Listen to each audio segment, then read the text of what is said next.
दोस्तों सब्सक्राइब करो टेक्नोबाज को और प्रेस करो इस घंटे को ताकि आप देख पाओ वीडियोस सबसे पहले। तो आज का ये वीडियो होने वाला है कुछ लंबा, क्योंकि इस वीडियो में मैं आपको बताने वाला हूं कि किस तरह से आप अपने पीसी को बिल्ड कर सकते हैं, अपने पीसी को असेंबल करा सकते हैं। तो देखो भाई, पीसी दो तरह से आप असेंबल करा सकते हो। फर्स्ट तरीका कि आप अपने किसी नजदीकी शॉप में जाओ और वहां जाके बोलो कि भाई मुझे एक पीसी लेना है, एक पीसी असेंबल कराना है, और वो आपसे कुछ चार्जेस लेंगे, वो कुछ अपना रिग बताएंगे, आप उन्हें कुछ अपना रिग बता सकते हो और वो असेंबल करने के कुछ आपसे चार्जेस ले सकते हैं। दूसरा तरीका कि आप हमारे ये YouTube वीडियो देखो, मैं यहाँ पे आपको डिटेल में बताऊंगा कि कौन से मदरबोर्ड के साथ कौन सा प्रोसेसर कंपेटेबल है, कौन सा प्रोसेसर के साथ कौन सा रैम कंपेटेबल है। ये सारा कुछ मैं आपको यहाँ इस वीडियो में बताऊंगा और इसके मैं चार्जेस कुछ नहीं लेने वाला हूँ, शून्य, बिल्कुल जीरो चार्जेस है। बस हाँ, इसके बदले मुझे चाहिए आपका प्यार, बाकी है सब बेकार। आप करें जल्दी से इस चैनल को सब्सक्राइब ताकि आप जुड़े रहें टेक्नोबाज के हर लेटेस्ट अपडेट के साथ इस घंटे को क्लिक करके। So without any further delay, let's get started. This is Ayaan, you are watching me on channel टेक्नोबाज।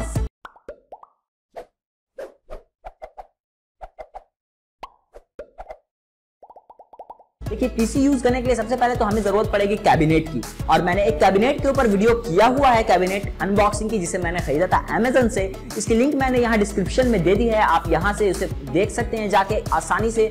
और अगर आपको वो कैबिनेट अच्छा लगे तो उसकी भी लिंक मैंने नीचे डिस्क्रिप्शन में दे दी, आप वहां से उसे परचेज कर सकते हैं। कैबिनेट तो अब हमारा हो गया। अब चलिए हम आते हैं अपने मदरबोर्ड की तरफ। अब आते हैं मदरबोर्ड की तरफ। कौन सा मदरबोर्ड सबसे बेस्ट रहता है वीडियो एडिटिंग गेमिंग के लिए, और कौन सा मदरबोर्ड मैंने यूज किया है अपने कंप्यूटर में। तो यहाँ पर मैं इंट्रोड्यूस कराने जा रहा हूँ गीगाबाइट का H110MS2 गीगाबाइट का जो ये मदरबोर्ड है।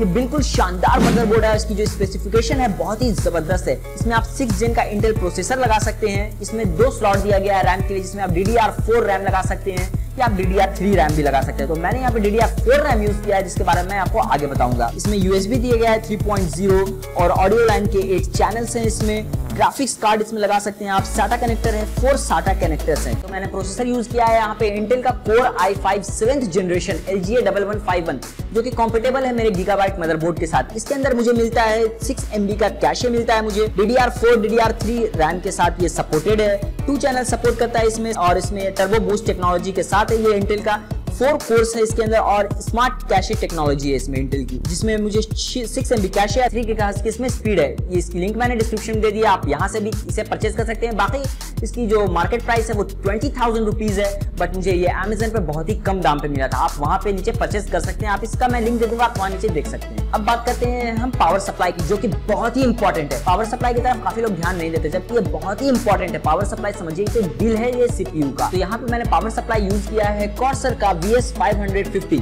जो कि एक ATX पावर सप्लाई है 550 वाट का, क्योंकि आजकल जो मदरबोर्ड्स आने लगे हैं या फिर जो कैबिनेट आने लगे हैं उसमें काफी सारे फैंस है। गेमिंग कैबिनेट, काफी मॉडलाइज्ड गेमिंग कैबिनेट रहते हैं। ये जो पावर सप्लाई है ये काफी अच्छी पावर सप्लाई है, जो कि सारे फैंस, इसमें जो केबल्स मैनेजमेंट है ये काफी मुझे अच्छे लगा, बहुत ही अच्छा लगा। और इसका जो मैंने सेटअप दिखाया था आपको, ये काफी अच्छा है। तो ये पावर सप्लाई मैंने यूज किया है और इसकी लिंक भी मैं नीचे डिस्क्रिप्शन में दे दूंगा, आप वहां से इसे परचेज कर सकते हैं। ये VS550 वाट का पावर सप्लाई है। ये पावर सप्लाई पे आपको ज्यादा ध्यान देना है, क्योंकि इसी के वजह से मदरबोर्ड चलेगा, नहीं तो आपका मदरबोर्ड यहाँ पे उड़ भी सकता है, शॉर्ट सर्किट भी हो सकता है। अब चलिए बात करते हैं हम रैम की। रैम यहाँ पे मैंने यूज किया है Corsair का DDR4 रैम है 8 GB। इसकी प्राइस मार्केट में मुझे बहुत ही हाई मिल रही थी, बट इसे भी मैंने अमेज़न से खरीदा है और बहुत ही सस्ते दाम पे ये मुझे मिल गया है। और ये जो रैम है ये हाई परफॉर्मेंस ओवरक्लॉकिंग रैम है, जो कि सपोर्ट करता है इंटेल Core i7 तक। ये जो रैम है सपोर्ट करेगा, और इसे भी मैंने लोकल मार्केट में पता किया था, जिसकी प्राइस मुझे बहुत ही हाई मिली थी, बट मैंने इसे अमेज़न से खरीदा है और बिल्कुल सस्ते दाम में खरीदा है। इसकी भी लिंक मैं नीचे डिस्क्रिप्शन में दे दूंगा, आप वहां से इसे परचेज कर सकते हैं। ये रैम जो है मिनी ATX, माइक्रो ATX सब में ये कंपेटेबल है और ये सब में लगेगा। ये गीगाबाइट मदरबोर्ड पे भी कंपेटेबल है। तो अब हम बात करते हैं अपने ग्राफिक्स कार्ड की, जो कि बहुत ही इंपॉर्टेंट है। यहाँ पे हम बात करें बजट पीसी की, और बजट पीसी के अंदर हम हाई एंड ग्राफिक्स कार्ड को लेके नहीं जा सकते हैं। तो यहाँ पे मैंने परचेज किया है गीगाबाइट का 2 GB का ग्राफिक्स कार्ड, जो कि NVIDIA सपोर्टेड है, GeForce GT 710।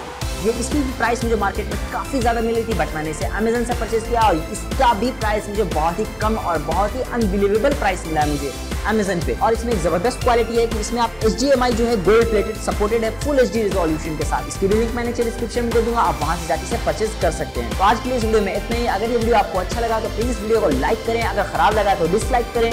और अगर आपको कोई भी सवाल है असेंबल से लेके कि कौन सा आपको कहीं पे कोई प्रॉब्लम आ रही है अपना रिग बनाते वक्त, तो आप इसे कमेंट बॉक्स में लिखें, मैं तुरंत आपके कमेंट का रिप्लाई देने की कोशिश करूंगा। सो अब मुझे दीजिए इजाजत। That's all for today. This is Ayan, sign out.